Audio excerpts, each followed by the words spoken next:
Part of the fundamental thing about being a football fan is that you're very proud of your city, your people, your community, your team. It's so much more than the 11 men on the pitch.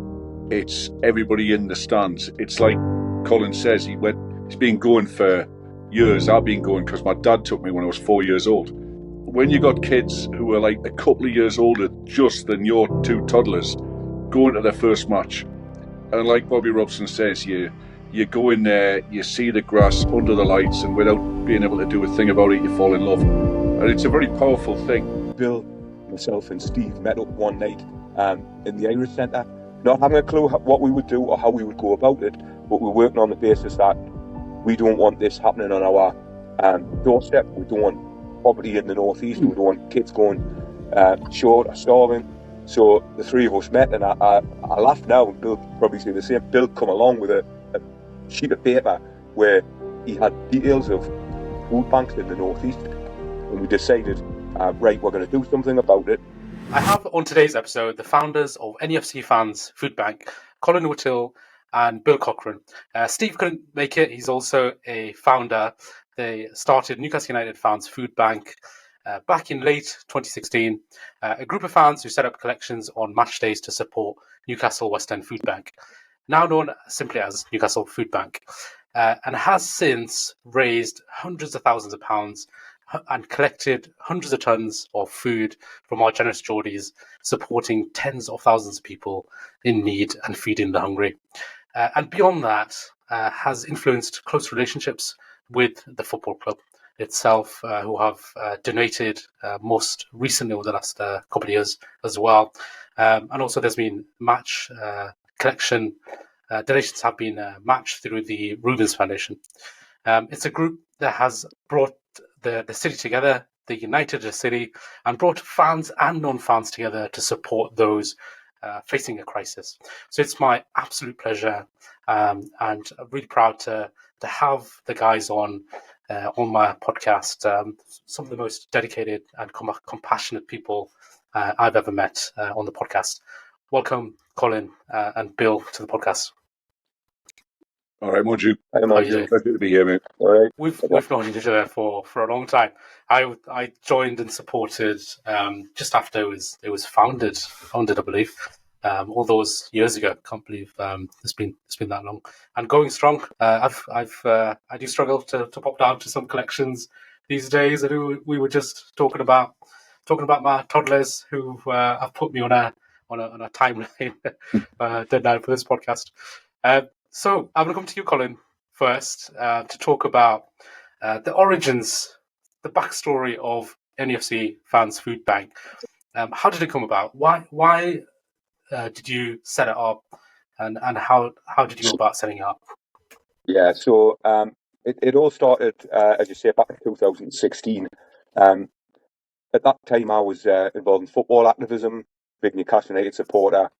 Been going since the 70s when my dad first started taking us to football. So I was always interested in football, things around football.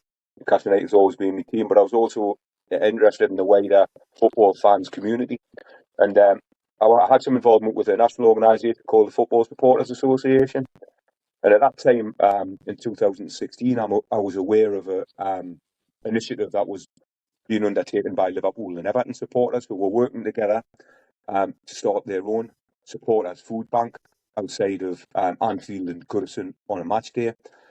We got to know two guys, Ian Byrne, who was a Liverpool fan, Dave Kelly, who was the Everton fan, Dave, and another guy, Robbie Daniels, and we were aware that they had started food bank collections prior to the matches down in Liverpool. About that time, what was happening is, I think you might remember the film I, Daniel Blake, and it was all about poverty, food banks, etc., set in our own West End. And me personally, I've been aware that Newcastle West End Food Bank was a big food bank, possibly the biggest in the country, but I didn't really know much about food banks in general.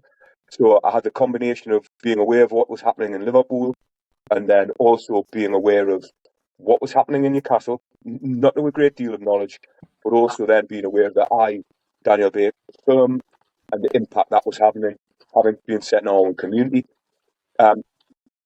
Cross-reference that against the fact that Newcastle United, 52,000 season ticket holders, we always just say call ourselves a community club in the city, rooted in its community. So I made a call out to see whether or not there would be other fellow fans who would be willing to explore the possibility of us collecting pre-match and have our own NUFC Fans Food Bank. Bill and Steve, I knew for years in any event, but also I knew that they were doers, if you were, that they would go out and do stuff, not talking about stuff. So Bill, myself, and Steve met up one night in the Irish Centre, not having a clue what we would do or how we would go about it, but we're working on the basis that we don't want this happening on our doorstep. We don't want poverty in the northeast. We don't want kids going short or starving. So the three of us met, and I laugh now, and Bill probably say the same. Bill come along with a sheet of paper where he had details of food banks in the northeast, and we decided, right, we're going to do something about it.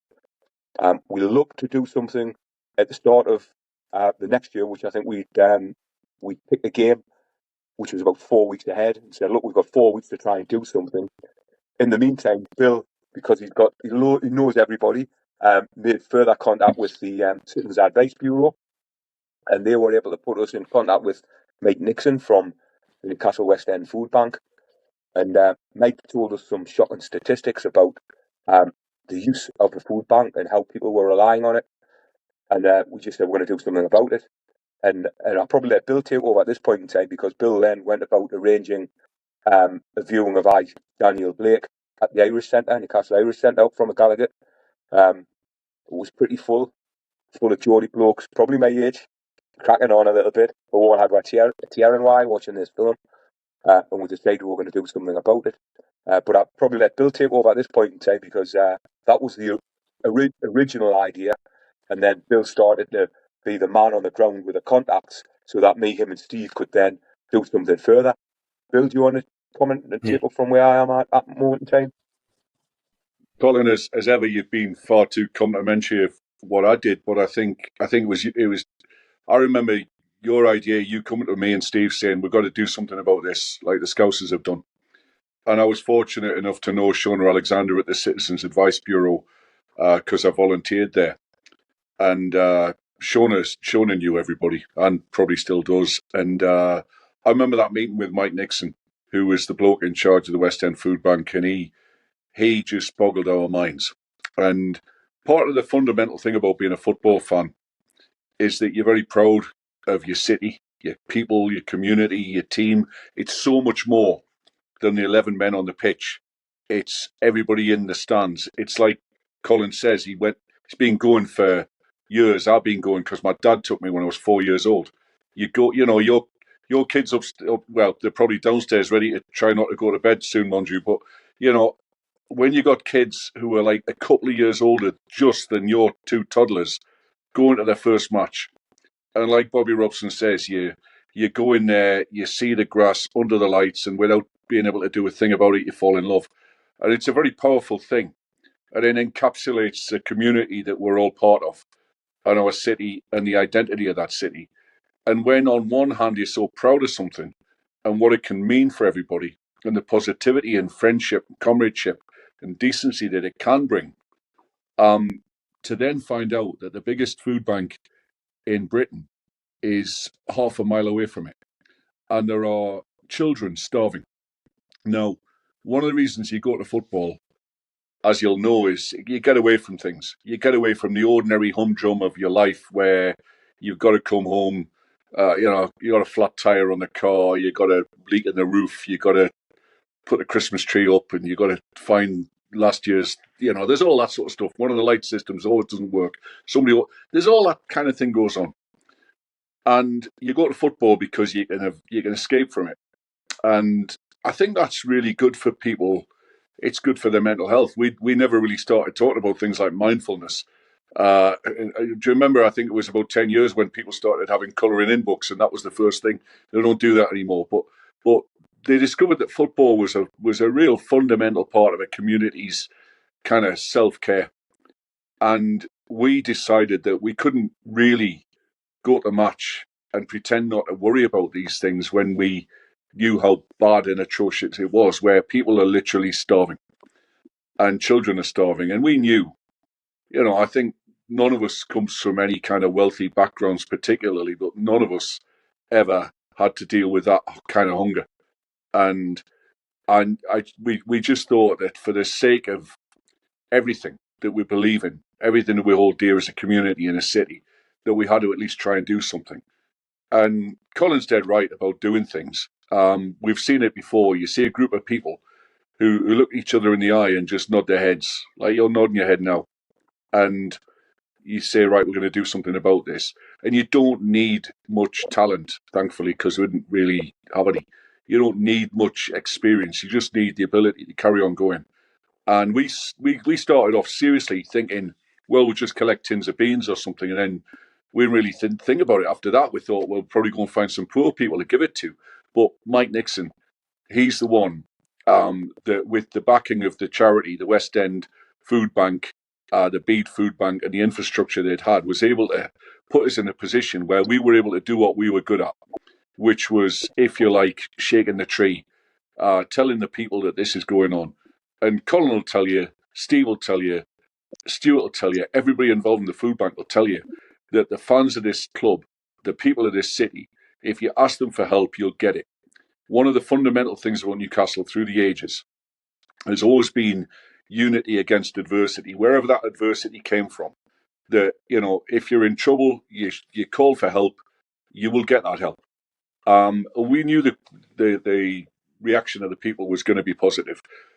If you told us that, 7 years later, the food bank collections would be getting even bigger, that there'd be more people coming to help, there'd be people donating like hundreds of advent calendars and selection boxes so that no kid at the food bank would go without one of those things. And that's the fundamental. We want every single kid to be able to have their breakfast, open up a door in the advent calendar, get some chocolate, and be just the same as everybody else in the knowledge they'll get their dinner, then they'll go home and have their tea with their families. And that means they can stick in at school and they can learn and they can be an engineer, or they can learn coding, or coding's out of fashion now, isn't it? But you know, they can be technologists, they can be artists, they can join in society. And when you have that, you have a good society. But you can't have kids learning things if they're hungry. And when you have parents who are in a situation where, even though they're going to work, even though they're paying the rent, keeping a car on the road or paying for the phone, they can't feed their kids. It must be utterly and absolutely soul destroying. We think the only thing we could do was to get the most famous thing in this region, the biggest thing in this region by far, the thing that occupies more column inches, and the thing we knew best because we were part of it, to do something about that situation so that those kids now and in the future would know that people cared, and that allowed them to go on with a bit of hope in society. Because you think the alternative, I think so many things in life, you make a decision about, do you do something because of the positive reasons, or do you not do something and then think what would be the negative consequences of doing that? You know, it's like every day, I suppose I probably look and think, oh, I should tidy my side of the bedroom and pick up some clothes, and then think, there, whatever. You know, this wasn't like that. This was one of those things where we thought we absolutely have to do something about this, because if we don't, those kids in the future will turn back in 10 years' time and say, when we needed something, nobody helped us. So we're gonna, you know, I mean, look, if I'd been hungry in my childhood, I would have stolen. We've spoken to policemen and said, if your kids were hungry, you'd steal to feed them. And if you have a society like that, you have a society that's breaking down and falling apart. So it was very much about getting football into a situation about what it can do positively, which is to, I suppose, improve society that it's part of. And football can go wrong. There are plenty of places in the world where football's a manifestation of things that have gone wrong in society. This is one of those things, and we were inspired by Dave Kelly, Ian Byrne of Everton and Liverpool, respectively. Some of the people in I think it was Glasgow Celtic, Hibernian, other places where they'd done that. And it also has to be said, we were inspired by the contribution. I remember that showing of I, Daniel Blake, the first community, apart from the Newcastle United supporters community that came to help us, were the Newcastle West End Bengali community. And I have to say that they did it out of pure generosity, decency, altruism, and they deserve all of our praise, respect, and heartfelt thanks for that, because they had never been welcomed into the football club as fans or anything before, yet they still turned up. And, I think we made 806 quid or something that first night from donations. We had a raffle. And one of the raffles was, oh man, I'm going to forget which restaurant it was. Was this at the showing of I Daniel Blake? Yeah, it was. Yeah, I think we had a double well. I think it was double well. I think I might be wrong. Right. Wrong. Yeah. Somebody will forgive me, but it was that, and it was also the fact that the football club had allowed us to use the name, because up to then would have been Newcastle United supporters on, but they said you can call yourselves Newcastle United Fans Food Bank. Now, when we talked to Mike Nixon in subsequent weeks and months, when we got to know him. And again, Mike was great, because, it was 6 months before I found out he was a Church of England vicar, and he was driving down from Tarset in Northumberland, an incredible distance, from about as far away as you can get in many ways from the West End of Newcastle. Mike told us as soon as the words Newcastle United hit, the contributions in food terms to the food bank doubled overnight. And I think everything that me, Steve, and Colin thought, that when you get the Newcastle fans and the people of the city, fans of the club, or just people together, then good things will happen. And that was true then. It's carried on being true all the way through lockdown, when people still gave money and did things, and now to this day. Wednesday night we'll be out there 6 o'clock, and we know how generous the people will be, and the club will match every piece of donation that we take. So that's a good thing. It's got to be tempered by one central message. We should never have had to do any of this, and we should never have to do this, and there should never be food banks. A food bank is a statement of society's shame and failure. And when we've been interviewed by media around the world, I'll never forget the first time we were interviewed by, I think, a TV station from the Gulf, and they said, "Oh, by the way, can you tell the people who are watching this, because they all think Britain is a very rich country, very powerful country, can you tell them what a food bank is, because they don't know that, And there's so things like that bring you up short a little bit. It's just gotten worse, hasn't it? Ever since you started it, it's not gotten better, has it? And especially over the last couple of years. And there's just so much hidden poverty that you just don't realise. And my own kind of connection with the food bank and how it started just over 9 years ago was through seeing a post on Facebook about this food bank. And at that point, before then, I didn't know what a food bank was. Yeah. I was just learning that this thing exists 2 streets from where I live. So the first one Mike set up was just a couple of streets away. And I'm thinking, my neighbours are using this, people in my street. And so I rocked up and was just lending a hand to give out parcels and things like that. And I did see people from my neighbourhood and people I went to school with, and it just kind of shocked me to my core a bit. Yeah. So that's kind of how I got involved, and there's people really struggling. And what I saw was people didn't want to be there. They didn't want to be at the food bank for a handout. There was it's a sense of shame in the eyes that they couldn't, but it's necessary. They're at that point of crisis. It's also the place where I had my first memory, was the back of Wingrove Avenue, because my mum and dad used to live in Wingrove Avenue, and my first memory in my life is being in my dad's arms at the top of the steps at the back of the upstairs flat where they lived, and the thought of the Bede Church being the centre of this place, and it's the building very well. It's that church hall. It's damp. It's not exactly nice looking, but it does more good than St Paul's Cathedral and many other places. But as I say, we we one day will look back on this, I hope. And I hope one day people come to Newcastle and go, didn't you used to have a food bank here? And we'll go, oh, yeah, 20 years ago, if we're spared. But not now. Because this should never, and anything we say about it, it's got to be prefixed by this should never have happened, and it should never happen, and it needs to be stopped. But in the meantime, we need to carry on doing this, because otherwise children and people and mothers and fathers would starve. And that's bad. Yeah. That's in the thousands. I don't think we ever anticipated that we'd still be doing it in 2023, to be honest, nearly into 2024. I think when we started, we probably, I don't know what you were, I think we probably thought, oh, this is a temporary fix that must be needed. And here we are 6-7 years later, with the need, as you've said, is with more food than pantries and with the supporters trust coming in, with the food pantry donation, and it's getting bigger. I think we had a conversation one day in the early days saying, may we never become an institution, because if you go around the city, there's one just where whatever Swan House is called, 55 degrees north.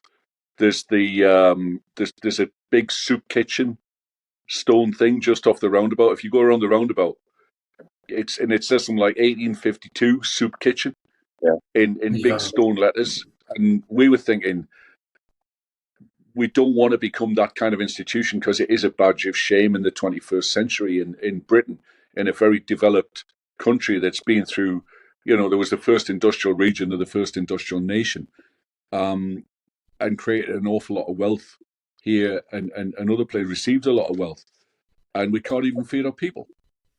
Is that that's a badge of shame? Now it seems to have become like normalized. And you see it in the media, in society. It's like normalized. It's like here to stay. It's acceptable to have food banks. And the first kind of glimpse I saw of that was on a CBBC kids program, and I don't know what it was. Toddler club. Current parents of toddlers, you'll know what I'm talking about. Toddler club, and they were doing a little segment of the little child collecting donations and taking it to the food bank and explaining, oh, this is a food bank. I was thinking, why is this on TV? Why is this being normalized? That this is a normal thing to do. Shouldn't I totally get, I think that came in during lockdown, because I remember 2017, 2018. It was some people didn't want to mention the word food bank. When we tried to move the food bank to the rugby club, for example, the message came back from the administrators of the club that they wanted to progress this, because they saw this as a positive community activity, which would of course be good for their name of their club, but that their people didn't really want it. Whether that was their fans at the time, and I think that was maybe a bit of a shock. And I think then lockdown happened, and all of a sudden, it became supermarkets started talking about things like that. The great irony, of course, mind you, is, as you know, as a trustee, that there was a time when the supermarkets used to give an awful lot more food, and people gave a lot more food in supermarkets, and now because of poverty and austerity and the cost of food, there's not so much coming through, and which is why the matched funding from Jamie Rubin and the money across the gate at St James, on the bucket collection at St James's, is used now to buy food. It used to be used to transport free food that was given. Now it's used to go out and buy retail. So it's even more desperate in some ways than we've ever been. So Colin's right. 7 years later, I didn't think. I thought maybe 2 years, maybe. I don't suppose we thought about it that much, but we did think that surely this is going to get sorted. This is just some sort of temporary problem, because there'd always been areas of poverty, but not starvation. Yeah. The one thing that has never waned is oh, sorry, go ahead. Yeah, the one thing that has never waned over those 7 years is the support we've had from Newcastle United fans and those within the region who aren't fans but aware of what's happening and support what we're doing. It just continues. It does. Totally unbelievable. It is. I get emotional, Colin. I don't know about you. I mean, we collect in different places. I'm lazy, so I hang around the stall, and you go wandering off where the strawberry is getting wet and in the wind. But I get sometimes I get incredibly emotional just thanking the people. And I talk too much, but sometimes I lose my voice because you see hundreds of people coming up, waving £20 notes and kids giving a 50 pence piece. And you just think every one of them is had to go and earn that money. It's their money. It means something to them. They could do something with it. We don't give them anything back. But all we can do is thank them. And sometimes, my voice dies a bit because of the profound emotion and gratitude that we have. Because the people at the food bank who again, that was part of what we wanted to do. We wanted to link the most glamorous, richest people in the region. That's the people who own the football club, who play for the football club, who are part of that, with people who are literally queuing up to get food in Byker, in Benwell, some of them in places that are reasonably affluent, like, Heaton Road, where they're selling donuts for £4.50 a pop and people are queuing up for a food bank 10 yards away, What really blows me away is the fans always have been generous.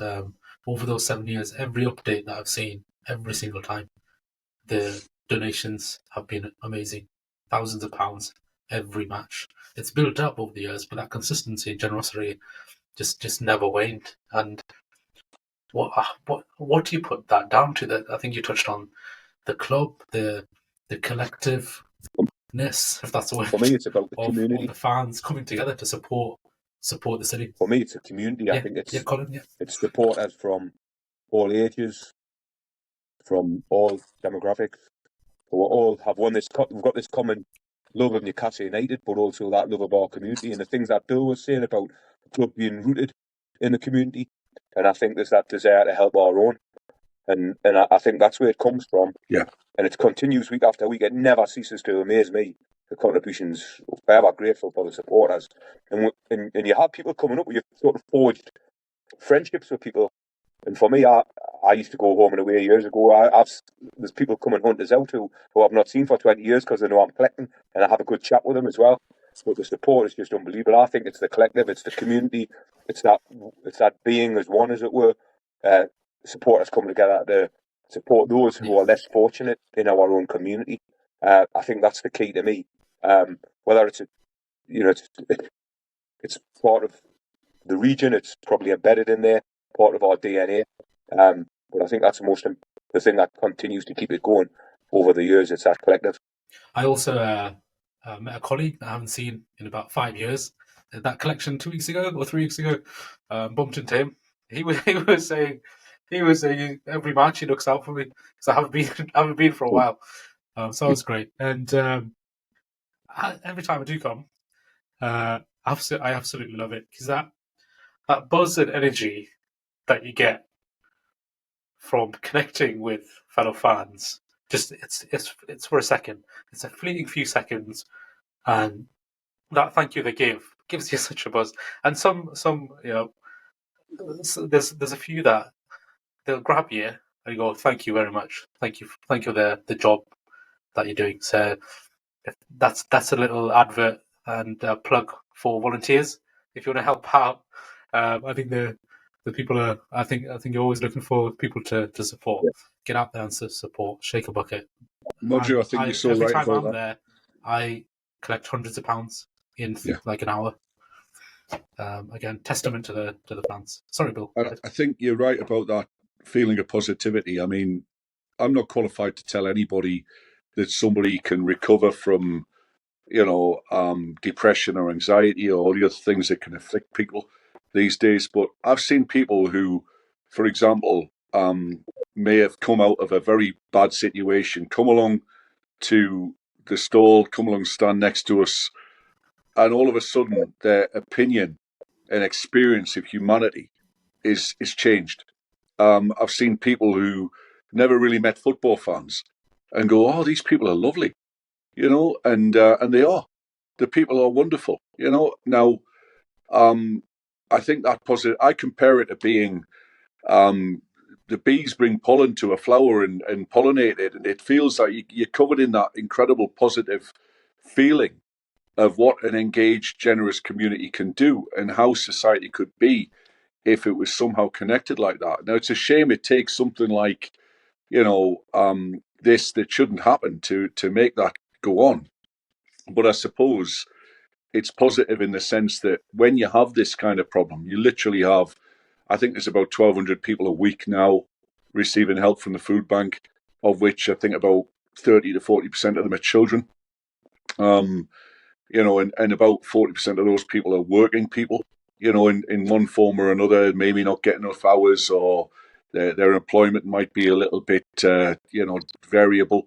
But it's a real, and we've had people coming up who've used the food bank before, and they'll give us a quid or two.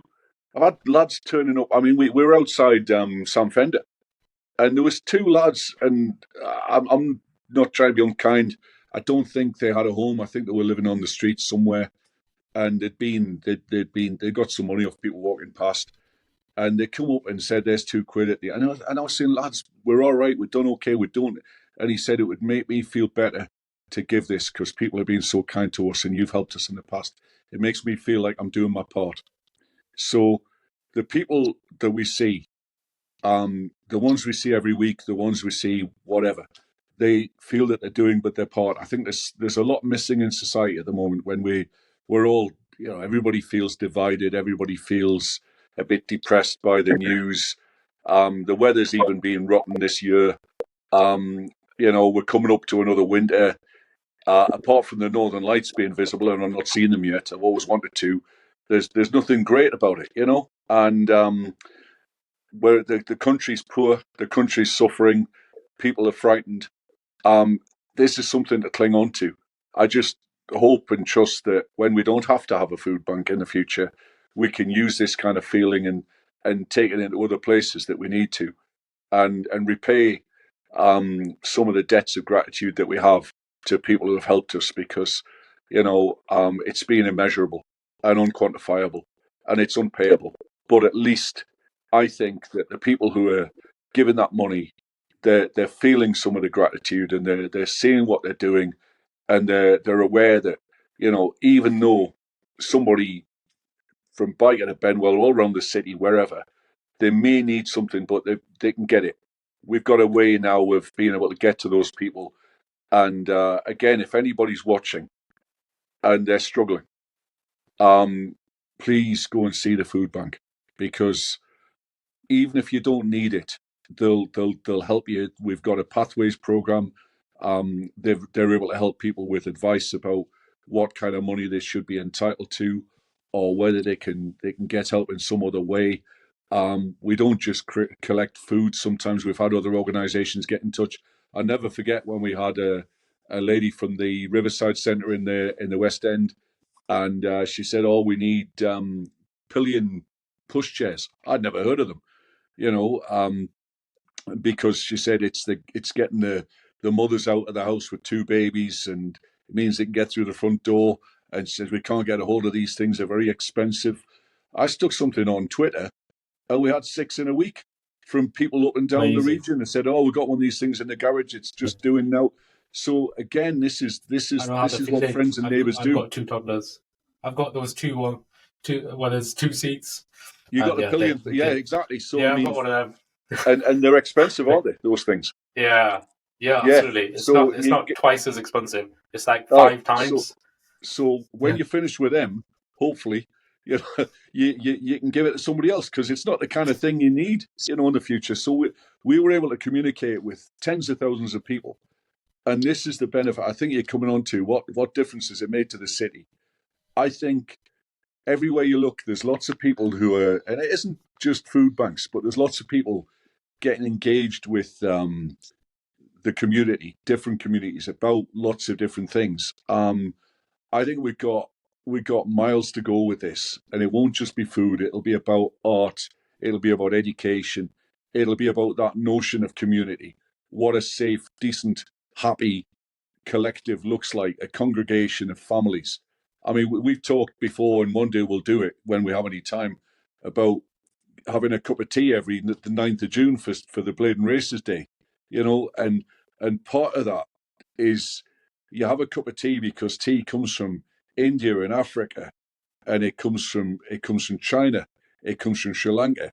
It's drunk in many different ways. It comes from Russia. It comes from, it comes from South America. Even the kids have bubble tea, whatever that is. It's not tea like, but there we go. That's another story. But people have it with milk or not or whatever. But what it is in common is everybody in the family has a cup of tea, and you can get Mrs. Aziz and Mrs. Johnson having a cup of tea together in the neighbourhood, talking about their kids and looking at the kids with pride. And that sort of society is one that attracts in with investment because it's peaceful and decent, and it believes in education. It believes in looking after each other and taking care of each other. And you get that in this 21st century, and it makes a huge difference to the prosperity, peacefulness, and life of the people. As football fans, I know it sounds daft, but in the dark days of the 70s and 80s, when we were dealing with hooliganism, racism, don't even mention homophobia. That was practically that was practically a qualification or a problem. Sexism, of course, there wasn't even ladies' toilets on the Gallagher end, and don't let me start talking about the gents. I mean, they should have been, I don't know what they've done with them, but I hope they've buried them deep, put it that way. And it shows how society can change, and football can be a part of that change.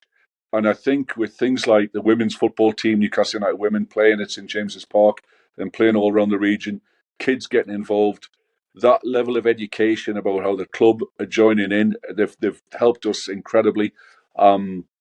Last year there was a gift, I think it was about £150,000 the club just handed over. On top of Jamie Rubin's money, there was Christmas gifts. I believe the club, although I think it's a bit top secret, the club probably will be helping out in some way, shape, or form again. I don't expect the same kind of generosity, but I think it'll be something. And the foundation are working with us. The pantries at the foundation. This is so much more important than football. All of that would not have happened without the fans' feedback. That build up over the years, it didn't just happen overnight and open doors and everyone's got involved. It was you guys bringing other people together and shaking a bucket for long enough. If it wasn't us, it would have been somebody else. And shouting. I think it still would have happened. I do think that it raised awareness. And that's the thing, isn't it? The fact that it was football fans raising money and food to support the food bank, I think it raised awareness because football's been the national game, etc. And I think it then spread from, we started by saying we learned the lesson from Liverpool, we picked information from Liverpool and Everton supporters. We started doing it, then it started to get rolled out through other football clubs. We've since had 2 conferences whereby clubs, supporters who've got food bank collections at their own grounds have met and discussed how we can take these things forward and support the wider community. So I think it's given awareness that never would have existed if it wasn't for the input of football fans. We've long had a bad name, as Bill said there, but I think we show that football supporters can be a force for good. I've never doubted that, to be honest with you. But I think this sort of activity shows that what we can do when we're all working together. It is a national network where we all work together and pass on tips. How can we help each other? What do we need to do? I think that's a tradition as well, isn't it? I think. I mean, I remember. I've heard older football fans than me. There are a couple, even older than you, sometimes, Colin. And they'll talk about singing "We Shall Overcome" in the 1960s. The anthem of the civil rights in America, and singing it from the Lisa's end. And because there was a feeling of, as a football fan, we've been regarded by many, even people who should know better. I never forget how the New Statesman characterised Newcastle United fans utterly incorrectly. We're being characterised poorly by many in the media, by many in the media that should know us, and they don't. I remember when our dignity flag made its debut. It wasn't at the Food Bank. It was the anti-Pegida, anti-fascist march in 2015, I think it was, when, again, Steve, our friend and comrade Steve Hasty, is not on here and because he's working. Steve was interviewed by half of the German media crowd because they were going, hang on, you're a football fan, how come you're not a fascist? And we're going, well, of course we're not, man. This is Newcastle. We don't like that, and so it's strange that because we knew football fans and we are football fans and we're part of that, we always knew that we were surrounded by decent people. We always knew that we weren't hooligans, we weren't racists, we weren't a mob. We were just trying to go to the match and sing a few songs and maybe even have a drink, and a bag of chips afterwards. I think it has attracted people from different parts of the community to support, to come volunteer, and then go to the matches. Yeah, yeah. Well. I think you're think right. it has attracted. I think we have had people who have come along, and we've had refugees collecting. I never forget. Do you remember the Biswas family? Oh yeah, yeah. Just utterly incredible people, and they turned up. I remember I was late one time, and I got a call saying, "Oh, Bill, we've got." I think somebody said we got an Indian family come along, and I think there may have been Rohingya people. I don't know. I didn't want to ask them that many questions, especially if they come from the background of the horror and whatever the poor Rohingya people have been going through, are going through, had gone through. So I naturally didn't want to speak to a father about that kind of thing in front of his children and his wife. But all of a sudden, there's these four people, a family, and they're collecting for us. And I was late, and I was hoping to God that nobody had been in any way unpleasant to them. And I should have remembered the decency of my fellow fans, because when I got there, they all had black and white scarves on that people had given them. Somebody gave them a picture of the town bridge. They got tickets for the next cup match. This was back in the Ashley days when tickets for the cup cost £5 for the kids, not like today. And they were really, they'd come along to help the food bank because they'd been helped, and they had no money, so they came along to volunteer, and they became wherever they are in the world. Because I'm sure they're not here. I think in the way that refugees are very badly treated in this country, they're put in one place and then they're sent somewhere else, and nobody knows where they are. But wherever they are, if they're watching this, the Biswas family, they absolutely inspired us with a humility and courage, and the fact that they were able to just come from nowhere, stand on Strawberry Place and shake the buckets and collect things, and our fans saw that and thought, these wonderful, courageous, decent people, they're helping us out, and it's one of those things where football does bring people together, and we've seen people come along as collectors, then go to the match, and then become, Newcastle fans. And that's what I remember when we went and talked to some Afghan refugees one time, and we wore our black and white tops and said, right, you're here now, you're Geordies now, this is your team. Whatever happens, wherever you go, you wear your black and white and you stick together. You take care of each other and you look after each other. Absolutely, it's amazing. It's incredible. It's such. There's a few things that you mentioned around. There's an idea about sitting down to have a cup of tea with the community. That's an idea in progress. But I want to compare that with what you've done and set up this very simple thing in the beginning. It's still a simple thing. It hasn't changed, except the scale and how many people it's supported. But it's a simple thing that you started off, not overcomplicating it. But you created it's a movement. I see it as a bit of a movement towards this cause around fighting poverty and hunger, not overcomplicated it. Whereas, I don't know, policymakers and politicians and whoever might way overcomplicated it and put loads of money into something that just doesn't work. I love that it's set up by the fans who saw this need and just did something about it.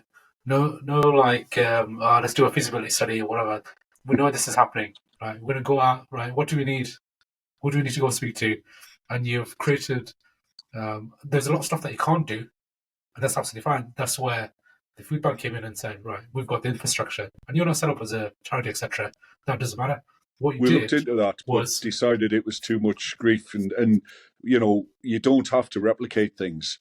And before we started, I mean, I looked into the setting up a company limited by guarantee or setting up a charity, and it would have been utterly impossible for the three of us to do that, because you have to have, as you are one of the trustees, you've got to have, the greatest gift for me is the fact that we can shake a bucket and we don't have to count that money.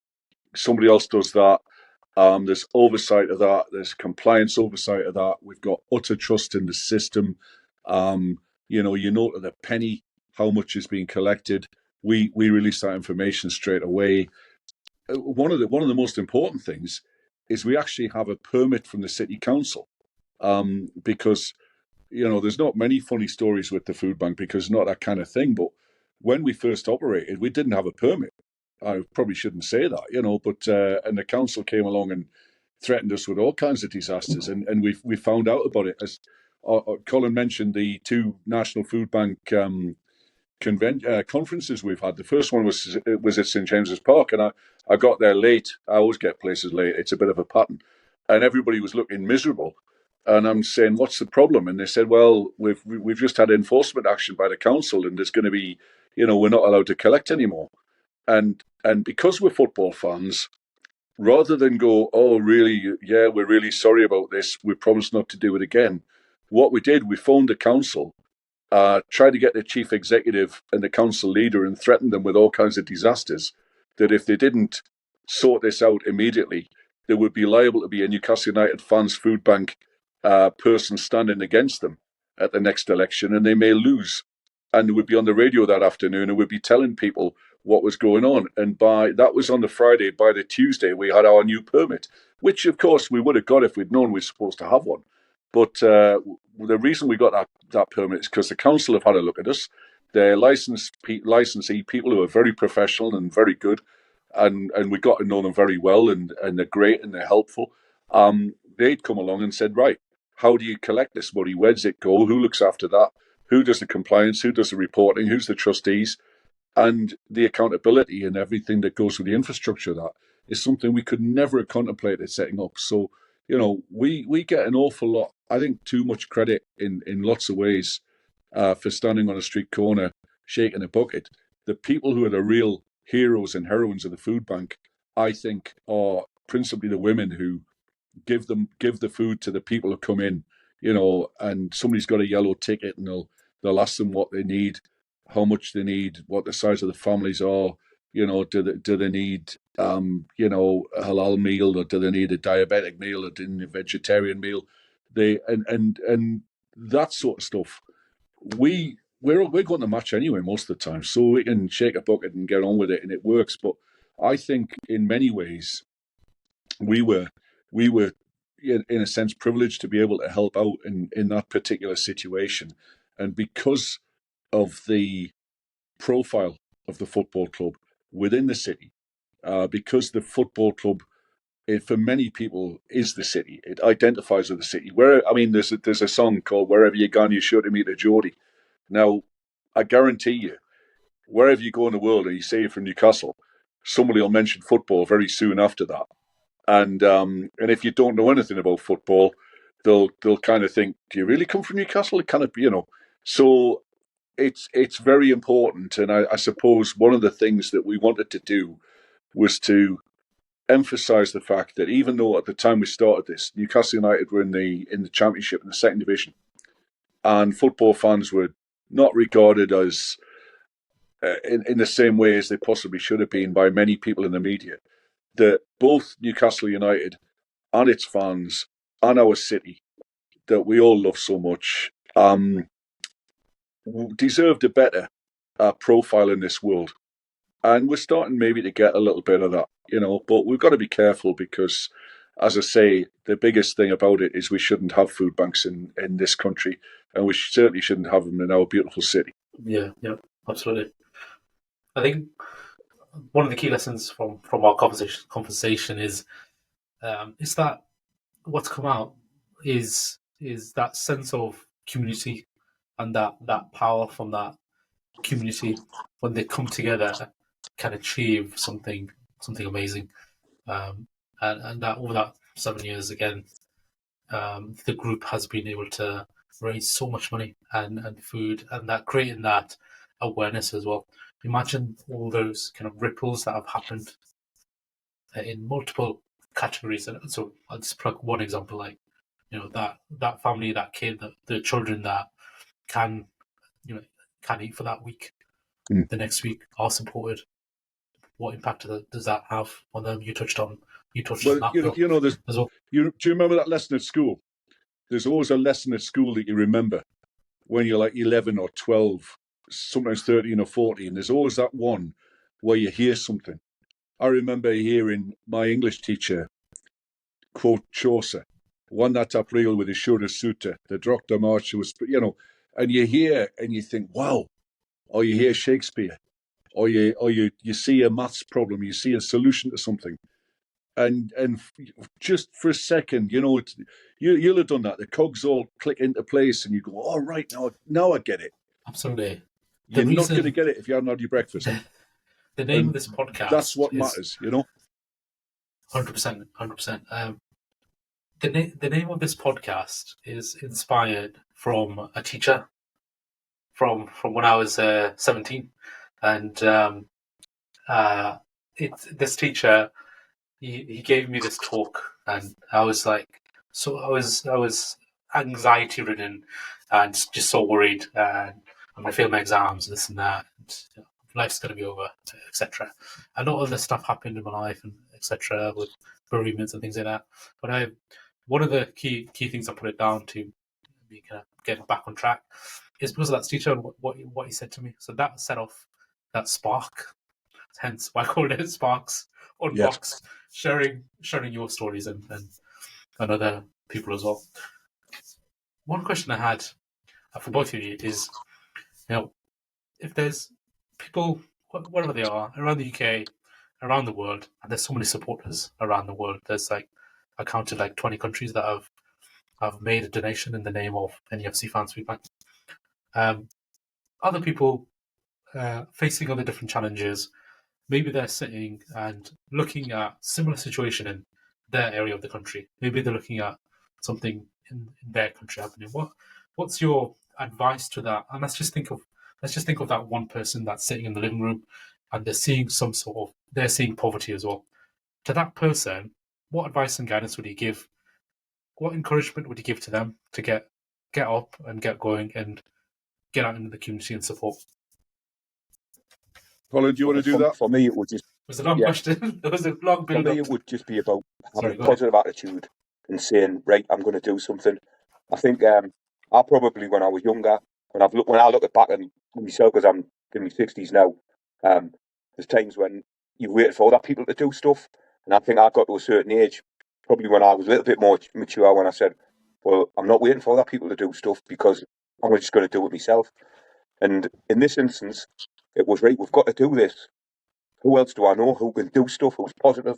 And that's how Bill and Steve got in contact with them, because as you said, I think, Manju, you could talk, we could have a survey and a thesis about all this sort of stuff, and we could work out a business plan and what have you. But I think what we just said, right, we're going to do it. There's poverty in our city. We need to do something about it now.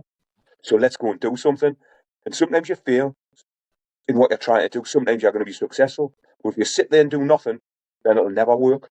So I think from our perspective, simplicity was the thing that worked. But I think it would be have a positive mental attitude. Try and find somebody else who might have the same desire or the same values that you have about putting something together. You never know. It takes legs. I mean, as you said, we would never have thought it would ever get like this. And I would say I'm a pretty simple bloke. Bill and Steve, they might well say the same. But we've just got up and said, right, we're going to do something about it. And that was it. Having that attitude to say, right, no matter what, I'm going to do something. If I think there's a positive benefit in doing it, let's not wonder later on, should I have done something, or should I have done something differently, or could I have done something? Just let's get up and do it. That's the inspiration or the suggestion I would make. Let's go and do it. And you'll find that other people will soon totally agree with that. It becomes it's like a snowball effect. The amount of people who've been helping us, it's unbelievable. And I think that's what I would say. Just go and do it. I think it's finding a team as well. Yeah. I think I couldn't have done any of this on my own. I don't think any of us could have done. You need one or two or three or four people. I don't think individuals can solve much in this world. It's funny because all the books, all the films, all the media talks about that individual who, and I really don't believe that. I believe you solve things with teams, with friends, with colleagues, with comrades, and you find people who've got sometimes the same as you, sometimes different than you, you know. But you need that ability to sort of go, right, okay, you come from the east, I come from the west, somebody else comes from the south, somebody comes from the north. What's going on? Who do we know? You put 3 or 4 lads, 3 or 4 women, you know. I'm looking at some of the things that's going on with oh god, I forgot the lady's name. Amazing woman, and she's operates, I think, out of one of the mosques in the West End, and she just started a club for people to come and have their dinner in outside of lockdown, and it just mushroomed and kept going and kept going. And I think you have a simple idea, and you get people to help out, and you keep going, and you never know how far it goes. And if you're on the right track, you'll go a long way with it. Now, or let's not forget, this is not something we should have to do. When there's a need, yeah, then you'll find people who'll help out, and everybody in our city, I think, who's aware of this. I mean, I'll tell you one weird one. In 7 years, I've not had anybody who's come up to me and said, "You shouldn't be doing this. This is a load of nonsense. These people don't deserve this and that." I may have had people who walk. We went along to a conference on child poverty, organised by the Beatrix Webb Trust. You know, you're saying about do a feasibility study, go and have a conference, mess about, pay a load of academics for a report, write it all down, then put it in the library, and nobody will touch it for 100 years. Well, we went along to this thing, and they told me that 19% of the population thought that poverty was the fault of the people who were poor. And you couldn't interrupt that with any form of education, and that was it. And about 12% of people read stuff and thought, oh, well, it was because of the truth, that it's your circumstances of life. Very much a case of where you're born, who your parents are, and the rest of it. And the rest of the people just float around in the middle. And I stood up in this conference, and I didn't really want to because, I'm not academic, and said, well, we stand in front of 50,000 people walking past us every week. And by your statistics, about 10,000 of them should agree with that. Funny, we've never met them. So maybe those people are influenced by the football club to go, right, well, if that's how you think, you maybe keep it quiet. And maybe one thing I'm very interested in personally, you talk about the spark, I'm talking about the placebo effect that on a community, that when you get people doing good things, it bathes and tends and heals the community's wounds, and it makes the community better.